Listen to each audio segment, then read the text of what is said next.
नमस्कार, आपण पाहत आहात ठामत मराठी न्यूज. मी पूजा. पाहुयात महाराष्ट्रातील फास्ट टॉप 10 महत्त्वाच्या बातम्या. दिवंगत अजित पवार यांच्या जयंतीनिमित्त सुनेत्रा पवार, पार्थ पवार, जय पवार व ऋतुजा पवार यांनी विमान अपघातस्थळी भेट देऊन अभिवादन केले. दिल्लीतील विद्यार्थी आंदोलनावर लाठीचार्जच्या निषेधार्थ मनसेचे आंदोलन. केंद्रीय शिक्षण मंत्री धर्मेंद्र प्रधान यांच्या राजीनाम्याची मागणी. आषाढी वारीसाठी चंद्रभागा नदीच्या पूर्व किनाऱ्यावर नवा घाट तयार. 65 एकर परिसरात 5 लाख वारकऱ्यांसाठी निवास व्यवस्था.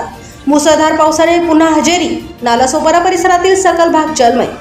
पैठण तालुक्यात अपघातानंतर गोवा बनावटीच्या विदेशी दारूची तस्करी उघड. 32 बॉक्ससह 1,55,000 रुपयांचा मुद्देमाल जप्त.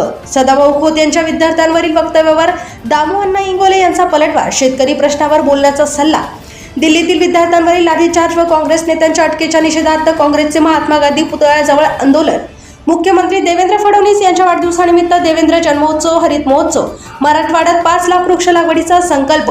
आषाढी एकादशीपूर्वी पंढरीत लाखो वारकऱ्यांची गर्दी. ज्ञानोबा तुकारामच्या जयघोष आणि भक्तिमय वातावरण. नगाव बारी परिसरात धावत्या शिवशाही बसला भीषण आग. बस जळून खाक. सुदैवाने सर्व प्रवासी सुरक्षित. अशाच महाराष्ट्रातील ताज्या बातम्यांसाठी पाहत रहा ठामत मराठी न्यूज. आमच्या चॅनलला लाईक करा, सबस्क्राईब करायला विसरू नका. धन्यवाद.